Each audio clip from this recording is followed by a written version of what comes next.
Olá, eu sou Cíntia Dias, coordenadora de comunicação institucional da Ecovias Capixaba. E eu sou Maíra Mendonça, analista de comunicação da Ecovias Capixaba. E este é o podcast Novos Caminhos. Ele foi criado pensando em você, que tem dúvidas sobre o novo contrato de concessão da Ecovias Capixaba frente à BR-101. É isso aí. Nesse primeiro episódio, a gente vai falar sobre como aconteceu esse processo, o que é uma modernização e o que vem de novidade para os usuários da BR-101.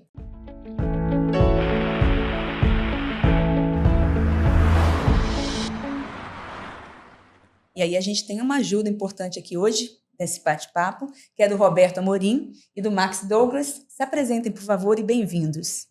Olá, sou Roberto Amorim, diretor superintendente da Ecovias Capixaba. É um prazer estar aqui com vocês. Tudo bem? Max Douglas, especialista de administração do contrato aqui na Ecovias Capixaba. Igualmente, prazer falar com vocês. Bem-vindos. Bem-vindo, gente. Muito obrigada por estarem aqui com a gente. Eu vou começar com o Roberto, fazendo uma pergunta para as pessoas entenderem esse novo momento. O que é uma modernização de contrato, Roberto? A modernização contratual é uma coisa totalmente nova e pioneira no país. Depois de algumas discussões da possibilidade de fazer pequenas alterações no contrato, ainda não era um momento viável, um cenário viável de continuidade do contrato. Então, desde a assunção do Ministério do Transportes, né, antigamente era o Ministério de Infraestrutura, ele acabou se tornando Ministério do Transporte, nós começamos exatamente essa conversa no sentido de modernizar mais amplamente o contrato, ou seja, pegar um contrato dos anos 2009, 2008 e trazer ele para a realidade atual, ou seja, é o contrato hoje mais moderno que temos no país, que nós chamamos, dentro da Agência Nacional de Transporte Terrestre, de quinta etapa. Então, é um contrato moderno, tanto do aspecto de indicadores, quanto da forma de execução e acompanhamento desse contrato. E a Ecovias Capixaba, né, Roberto, em 2022 chegou a fazer um movimento de devolução do contrato e veio aí essa solução da modernização contratual. Lembra para a gente e para a audiência também como é que foi esse movimento? Exatamente, Cíntia. Em 2022 era posta a possibilidade de fazer uma relicitação contratual. Então, na época, como eu comentei ainda, como Ministério da Infraestrutura, era a possibilidade da gente continuar o contrato, mas já com a intenção de devolver, e a gente tocaria o contrato até que houvesse uma licitação e uma outra concessionária assumisse, para não ter descontinuidade do serviço. E desde então, né, a gente teve um momento até de frustração, né? Sempre ruim a gente reconhecer que por vários motivos, independente de responsabilidades, que a gente não vai conseguir dar continuidade ao que foi compromissado lá atrás, com todos os usuários da rodovia, com o próprio Conselho de Administração, mas na época era a condição viável. E aí, mais uma vez, pela necessidade que o time sempre tem de encontrar uma alternativa, de não se ficar satisfeito com essa possibilidade, que foi sendo construída essa possibilidade, como eu disse, é pioneira, uma modernização contratual que nunca foi feita antes no país, totalmente pioneira, e que o time da Ecovias Capixaba construiu desde 22, exatamente por essa insatisfação de não aceitar o que era posto à época. Então, é uma condição que nos orgulha muito a gente chegar nesse momento com o nosso contrato modernizado, e estamos aí na iminência de assinar o aditivo contratual que passa a valer toda essa modernização ainda agora no mês de agosto de 2025. Sim, foi uma modernização construída por todo o time, né? Max estava junto também, participou desse processo, e aí foi a primeira modernização de contrato aprovada pelo Tribunal de Contas da União. A gente está falando então de ineditismo, né? O que isso representa para a gente, Max?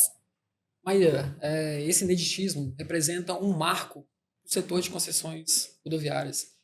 Eu entendo que ele trouxe mudanças muito importantes e muito esperadas para todo o setor, né?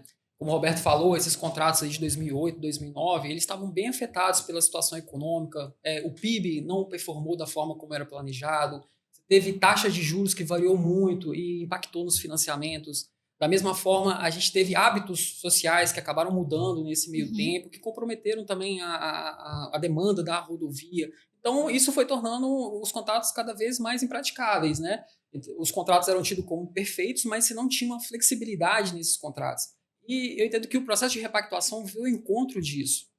com a modernização, a atualização do contrato, foi possível rever, por exemplo, a matriz de demanda, os investimentos, os serviços, enfim, modernizou as cláusulas contratuais, né, o que torna factível novamente esses contratos para reiniciar as obras e tudo mais. E no caso da Ecovias Capixaba, esse processo aí que começou lá em 2023, durou aí quase 2 anos, envolveram diversos profissionais, tanto da concessionária quanto do poder público, né, do TCU, da NTT, enfim, muitos profissionais, foram muitos cenários, muitos caminhos traçados, muitas soluções testadas, até que a gente chegou numa solução que é robusta, eficiente, eficaz, factível e que foi aprovada por unanimidade no TCU, né, que mostrou que tudo isso, todo esse trabalho, toda essa solução, ela foi, de fato, uma solução segura. E abriu caminhos, né? Querendo ou não, lá em 2023, com a portaria 848, que permitiu esses contratos serem atualizados, 14 concessões aderiram a esse projeto.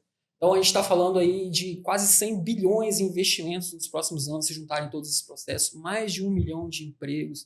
Então, é um projeto muito grande para o Brasil, né? Muito importante também, que espera que vai ter um resultado.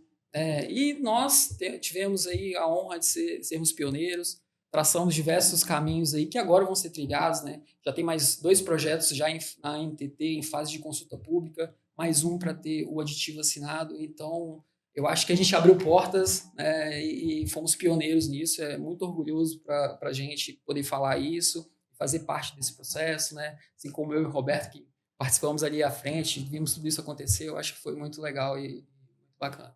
Acho que eu só lembrar, o Márcio lembrou bem, né? Só destacando que esse processo de licitação de 2022, né? Dos contratos que acabaram não performando por vários motivos, como eu comentei, foram 14 concessões, não foi um caso específico, né? Na época da Eco 101.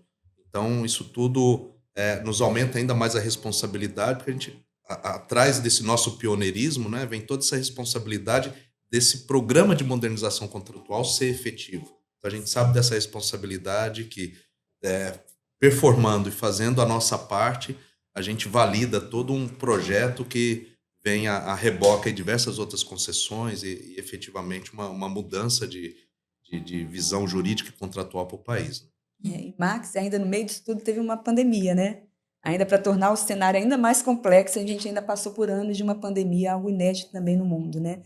E a gente sabe que o contrato foi uma solução muito boa para os capixabas, né? Uma alternativa para eles seria uma relicitação, que demoraria e paralisaria os investimentos. Conta para a gente os benefícios para o capixaba desse movimento que houve com a Ecovias Capixaba. Nossa, você me fez uma pergunta muito fácil e muito difícil ao mesmo tempo. Ela é muito fácil porque é bem tranquilo de você listar todos os benefícios, mas também ela é muito difícil porque eu vou ter que me limitar bastante, né? Mas, do meu ponto de vista, a gente pode separar em 3 grandes grupos: as obras, a economia e a segurança viária. Em relação à obra, não tem o que se falar, né? A gente está falando de mais de 500 milhões ao ano, logo nos 3 primeiros anos, né? Que vão se traduzir aí em mais de 170 quilômetros de duplicação, né? E desses 170, 84 vão ser logo nos 3 primeiros anos. Então, é um desafio, né, Roberto? É um desafio bem grande. A gente está falando de 2 contornos urbanos, um em Ibiraçu e um em Fundão, que também vão desafogar aquelas regiões ali que já estão com tráfego saturado. Então, a mobilidade daquele local fica bem comprometida. Um investimento que eu julgo muito importante também são as PPDs, né, que são os pontos de parada de caminhoneiro, que nós vamos construir 2 PPDs, e entendo que essa categoria dos motoristas agora vão ter um lugar com infraestrutura, segurança para poder descansar. E a gente também tem a questão das passarelas, que eu acho muito importante, são 40 passarelas ao longo do contrato. Enfim, são mais de 7 bilhões em investimento, né, que de fato vai fazer a diferença.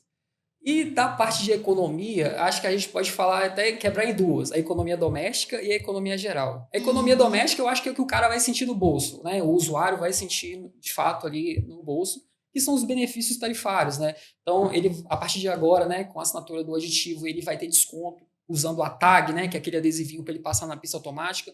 Então, ele já vai ganhar o desconto se usar a pista automática. Se ele passa frequentemente, ele vai tendo descontos progressivos, né, à medida que ele vai transitando na praça de pedágio no mesmo sentido. Tem praça de pedágio, você pode passar de 40% de desconto, né, depois de 30 passagens. Então, assim, acho que vai ser algo bem, bem inovador. E também as motocicletas que passam a ser isentas do pagamento de pedágio.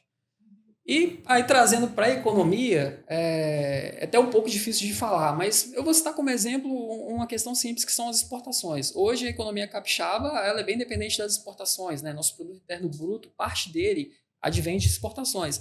E a BR-101 é onde você escoa a maior parte desses produtos para os portos, né? Uhum. Então, eu acho que com essas obras, a gente vai ser mais competitivo. Tanto o produtor de café do norte, quanto o cara que produz pedra ornamental no sul, ele vai conseguir fazer com que os seus produtos cheguem nos portos de forma mais barata, mais eficiente, né, tornando de fato mais competitivo. Então, acredito que vai ser um indutor muito forte da economia, principalmente, né, em relação às ampliações de capacidade das vias. Acho que a gente vai ter um potencial de gerar PIB logo nos primeiros anos com essas obras, né? Uhum. E também as próprias obras já são indutoras também de PIB, né? Você vai gerar renda, você vai... Toda a cadeia em volta de insumos ali para fazer as obras, você vai aquecer, vai gerar emprego, enfim, acho que é um ganho assim, que eu não conseguiria falar aqui no tempo que a gente tem. E eu acho que outro ponto muito importante é da segurança viária. Porque a gente vai continuar com os serviços, né? O guincho, a ambulância, o monitoramento, que vai ser ampliado. Então, a gente passa a ter aí 70% do trecho com cobertura de câmeras, que vai agilizar o atendimento, né? Você viu qualquer tipo de ocorrência, vai ser muito mais rápido chegar um recurso necessário e tudo mais. As ampliações de pistas também garantem que a gravidade dos acidentes acabam reduzindo, né? Que você deixa de ter, por exemplo, colisões frontais, outros tipos de acidentes também com potencial de gravidade mais alto. E as passarelas também, eu acho que é um ganho absurdo, né? 40 passarelas. Para a população em torno, né? Exatamente, né? Você reduz muito atropelamento, enfim. Eu acho que é difícil falar de todos os ganhos, né, Roberto? É complicado porque, de fato... a gente não consegue dimensionar, mas com certeza vai ser um ganho assim, espetacular. O Brasil, eu acredito que não é só para os capixabas, é para o Brasil, né? A BR-101 começa no Rio Grande do Norte e termina no Rio Grande do Sul. Então, o cara que sai do Rio Grande do Norte até o Rio Grande do Sul, no trecho do Espírito Santo, ele tem certeza que ele vai passar numa rodovia moderna, atual, e com certeza vai fazer a diferença para esse cara escolher a BR-101 ao invés de outras rodovias, né? Uhum. E eu acho que, enfim, é difícil falar dos benefícios porque é São fácil muitos. e difícil ao mesmo tempo. Vou aproveitar e trazer um dado que você falou de fluidez, né? Nós atualmente temos cerca de 115 quilômetros duplicados do total de 478. Entre eles, o contorno de Iconha, que nós fizemos, à época já era obrigação Sim. do contrato original, e nós reduzimos, quando nós assumimos, era 10 horas aproximadamente para a gente cruzar o estado, e com esses 115 quilômetros mais o contorno de Iconha, nós reduzimos para cerca de 8 horas. Então, é uma referência que a gente pode trazer até para, tendo esse mais 170 quilômetros de duplicações, a expectativa é que a gente reduza pelo menos mais de 2 a 3 horas o tempo de viagem para a gente cruzar o Espírito Santo inteiro, mais esses 17 quilômetros dentro da Bahia. Só como referência aí, né, em termos de... Então, isso significa custo a menos de transporte, né? Uhum. Além desses pontos de parada, que são 2, como o Marcos bem citou. Uhum. Inclusive, essa semana passada, nós tivemos fazendo benchmark com outras unidades do grupo, fomos conhecer as paradas já construídas no Rio de Janeiro. Bem interessante, então a gente traz também das nossas co-irmãs aí, o que tem dado certo aqui para o estado do Espírito Santo. Eu acho também, até assim, né, falando da economia ainda, hoje o Espírito Santo tem um potencial muito grande turístico. Eu acho que isso vai ajudar o potencial turístico do Espírito Santo, né? Tanto o cara que vai para as montanhas, quanto aquele que vai para a praia. A 101 é uma rota que é utilizada para isso. Isso é uma espia dorsal de todo o estado. Aqui, né? Vai ser um potencial também para aumentar essa estimular característica o turismo turística aqui, nossa. né? Uhum. Muito legal. Só do que vocês estão falando aí, eu sei que a gente não consegue falar tudo que tem no contrato, mas a gente já vê que é um contrato muito robusto. E os desafios são realmente muito grandes, mas as possibilidades que vêm junto também são muito grandes. Agora, Roberto, como é que os capixabas podem ter garantias de que tudo isso vai ser cumprido? De que tudo vai sair do papel? Primeira garantia, eu entendo, são os 12 anos que nós tivemos à frente do contrato. Como eu comentei, por vários motivos, e aí eu acho que um dos pontos positivos de toda essa negociação que envolveu Ministério de Transportes, TCU, Agência Nacional de Transporte Terrestre e nós, foi exatamente não achar culpados. Então a gente chega à conclusão que a gente precisa fazer acontecer. Essa experiência, a gente já tem bem claro o que é possível e o que não é. E aí eu estou falando de licenciamento ambiental, o time disso, porque não que nós não consigamos o licenciamento ambiental, mas a gente sabe que precisa de um tempo de amadurecimento. Então, muitas vezes, quando a gente inicia um projeto novo, e aí nós brasileiros, a gente acaba iniciando com muita vontade e talvez com a questão técnica não tão bem planejada. Sim. Em termos de licenciamento, projetos. E nessa fase de modernização, o que ficou de garantido e para execução em 3 anos, exatamente o que nós já temos de licenciamento ambiental e que nós já temos projetos executivos aprovados. Então, nós não temos mais nenhuma questão que não seja a execução da obra para 84 quilômetros de duplicação, mais 12 quilômetros de contorno urbano. Então, estou falando aproximadamente 100 quilômetros em 3 anos, que está na nossa mão executar. Tanto que o processo de assinatura do aditivo da modernização está em andamento, mas nós já iniciamos todas as 3 frentes de obra do primeiro ano. Então, nós temos no primeiro ano, após aditivo, só reforçando também, fazendo um parênteses, esse tempo de contagem agora do contrato modernizado, ele passa a contar a partir da assinatura do aditivo. Então, não é um ano civil, e sim, eu assinei o aditivo, tenho 12 meses para entregar as primeiras obras a partir da assinatura do aditivo. Ou seja, se começar em agosto, o fim do primeiro ano é agosto de 2026, nós temos 22 quilômetros de duplicação para entregar. Desses 22, nós estamos com 7 praticamente concluídos. Nós temos praticamente 50% executados dos 5, sentido norte, que é aqui da saída do contorno do Mestre Álvaro, sentido a Praça de Pedágio, no norte sentido no Bahia, norte do estado. E já demos a ordem de serviço e já estamos com as máquinas chegando do trecho que dá continuidade do trevo do Alfredo Chaves, Sitido e Conha, que são os outros 10 quilômetros para somar os 22 do primeiro ano. Além disso, nós temos ainda no acordo de repactuação previstas multas para esse período de transição. Nós estamos falando multas da ordem de R$200 milhões, que se não forem cumpridos, elas terão que ser pagas pela concessionária. E, além disso, um acompanhamento trimestral tanto pela agência, ministério, o próprio TCU. Então, trimestralmente vai ter um verificador independente, que nós chamamos, fazendo um acompanhamento de como está o andamento das obras. Obviamente, que o interesse não é achar responsáveis, como eu comentei. Sim. Mas se tiver, por algum motivo, algum descolamento do cronograma em cada trimestre, que a gente tenha condição e o acompanhamento para recuperar e garantir que, principalmente, esses 3 anos vão ser executados conforme previsto. Inclusive, o reajuste de pedágio, ele está condicionado à entrega de obras, né, Roberto? Exatamente. Uma das garantias também que foram colocadas, e na minha opinião muito justas, é que qualquer tipo de gatilho ou reajuste de pedágio, ele acontece após a entrega efetiva da obra. Então isso a gente entende, sempre foi, na verdade, também um clamor e uma necessidade que a sociedade capixaba sempre colocou, e a gente conseguiu, baseado nessas solicitações, incorporar isso nessa modernização contratual. Então, os reajustes contratuais, eles ocorrem assim que eu tiver entregas consistentes de obras de ampliação, de melhoria da capacidade, de melhoria da segurança viária. É interessante essa fala do Roberto, que já está até um gancho para a próxima pergunta para o Max. Tem muita gente que pergunta assim, mas por que está fazendo agora e não foi feito antes? Afinal, Max, o que difere o momento atual do momento anterior, desses 2 anos passados da Ecovias Capixaba, frente à gestão da BR-101? Todo esse processo de repactuação, ele veio para tornar o contrato viável, factível e execuível, né? E como o Roberto falou, acho que agora a solução muito robusta em relação à técnica, em relação à parte econômico-financeira, então a parte de obras, né? A gente tem frentes liberadas já para executar esses 84 quilômetros logo nos 3 primeiros anos, um uso intensivo de capital aí para poder cumprir essas obras, né? Então, tem a questão também dos reajustes condicionado à entrega de obra. Hoje, a gente tem um dos pedágios mais baratos do Brasil, se não o mais barato. E essa recomposição tarifária, ela vai vir de forma como justiça tarifária, né? Então, à medida que você vai entregando obras, você vai tendo direito a ter os reajustes que vão recompor essa tarifa, que de fato ela está muito defasada. Hoje, a termos de conhecimento, a gente está pouco acima de 20% em relação à tarifa que começou lá em 2013. Sendo que o IPCA nesse mesmo período acumula mais de 85%. Então é uma tarifa bastante defasada que de fato torna impraticável algumas situações do contrato. Então essas soluções, elas acompanhadas de algumas modernizações regulatórias, a exemplo, o contrato possui uma matriz de risco, em que alguns riscos são assumidos pela concessionária e outros são assumidos pelo poder concedente.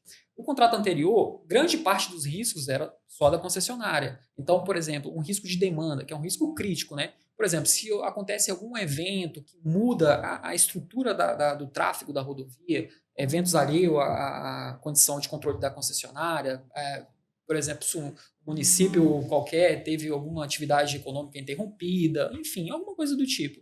Esse risco anteriormente era totalmente assumido pela concessionária. A partir de agora, esse risco ele é partilhado.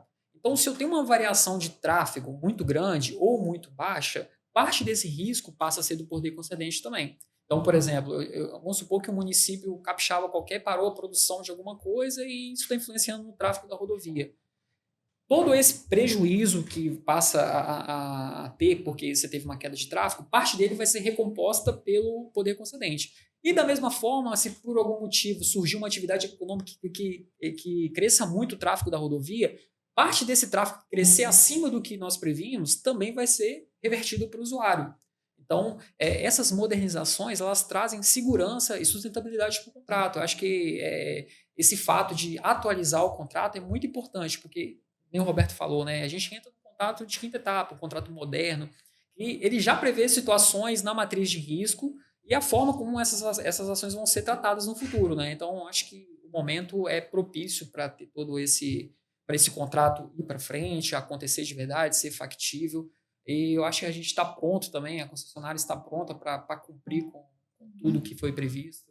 Então, é um momento novo, é um momento atual, moderno, e eu acho que a gente está preparado, né, para tudo isso agora. Diante de tudo isso, Roberto, dá para a gente responder aquela pergunta, agora vai? Que é uma pergunta que a gente ouve muito por aí, né? Com certeza. Vai sim. O time está preparado, nós nos preparamos para isso. Entre as construções que foram feitas nesses 3 últimos anos, além da parte técnica, contratual, o time também vem sendo preparado para isso. Então, cada vez mais, nós estamos sendo treinados e expostos a algumas situações novas e pegando essa casca, vamos dizer assim, para que a gente consiga fazer acontecer da melhor forma, da maneira correta, da maneira republicana. Isso já vem acontecendo, tanto que a gente já antecipou algumas ações, independente da assinatura do aditivo, inclusive início de obras, né? Obviamente sempre alinhado com os acionistas, mas enfim, reconhecendo a importância desse momento e da prontidão que nós precisamos. Então o time está engajado, está com a energia necessária para fazer acontecer, e agora vai. Opa, boa notícia então. Muito esclarecedor, a gente já está caminhando para o final do nosso podcast, a gente pede ao Max e ao Roberto que façam suas considerações finais. Bom, primeira coisa, além de agradecer todo o time pelo empenho, como eu disse, o engajamento, em todos esses 12 anos e principalmente nos últimos 3, mesmo no momento adverso em que a gente ainda falava em devolução da concessão, todo o time nunca perdeu a credibilidade, tanto na parte operacional com nossos usuários, porque sempre teve uma questão, poxa, não faz as obras de duplicação, mas a excelência da prestação de serviço, da parte operacional, nunca foi colocada em jogo, nunca foi criticada. Então, nós sempre, dentro do que era possível, nós entregamos o melhor serviço possível e sempre foi reconhecido por toda a sociedade capixaba. Então, primeiro de tudo é agradecer o time. Reforçar 2 pontos que sempre vem questionamentos também. O contorno de Linhares, sim, está nessa modernização contratual, ele vai ser realizado dentro da modernização contratual. E, no primeiro momento, acima de Linhares, nós teremos terceiras faixas, ou as faixas adicionais. Mas não é verdade que não vai ser duplicado, tá, pessoal? Teremos duplicação ao norte de Linhares, sim. A questão é que, nesse novo contrato, a gente tem uma previsão aí de até 3 anos entregar um estudo de volume de tráfego. E ele que vai falar qual é o momento que vai ser necessária essa duplicação ao norte de Linhares. Então, são 2 questões que sempre surgem, o pessoal acaba tendo dúvida. Então, só para esclarecer, agradeço, parabenizo todo o time de comunicação. Vocês têm feito um trabalho fenomenal nesse momento em que a gente volta para o mapa, eu brinco assim, né? Que a gente estava, de certa forma, um pouco mais dentro de casa e a gente volta a ter muita coisa legal para mostrar, e eu sempre digo isso, uma das nossas obrigações enquanto prestador de serviço público é dar informação, ser transparente. Vocês têm tido uma função primordial nessa nova etapa da companhia. Muito obrigado Gostei demais de participar desse podcast. Obrigada. Agora, Max. Eu, como profissional de concessão, fico muito feliz de participar desse processo, né? Participar da história, e eu acho que estamos em prontidão para fazer essa história acontecer. Poder participar dela também vai ser muito importante para mim, ver tudo isso acontecendo, vendo, né, que a população vai receber aquilo que ela espera, e isso não tem preço, né? A gente saber que tudo vai acontecer e vai ter uma rodovia segura, moderna. É muito importante para mim, que sou um profissional da área de concessões e gosto de ver as coisas acontecendo, né? Então, fico muito feliz também de participar aqui do podcast com vocês. Acho que foi um bate-papo bacana aqui. Parabéns também pela iniciativa e ao Roberto também pela condução de todo esse processo, né? Que a liderança faz toda a diferença. A gente sabe que foi um processo desgastante e um processo complexo, além de tudo, por sermos pioneiros, principalmente, né? Não tinha nada ainda quando a gente chegou, né, Roberto? Era tudo mato. Era tudo lá, justamente. Então, agradeço a oportunidade também de poder contribuído com tudo isso. Muito obrigada, Max. Muito obrigada, Roberto. Esse foi o nosso primeiro episódio do podcast Novos Caminhos. A gente ainda tem 3 episódios pela frente, onde a gente vai destrinchar muito mais tudo que a gente já falou aqui sobre novas obras, investimentos, melhorias na operação. Então fiquem com a gente nessa jornada, porque os caminhos ainda são longos, né, Cíntia? Isso aí. Até lá. Até lá.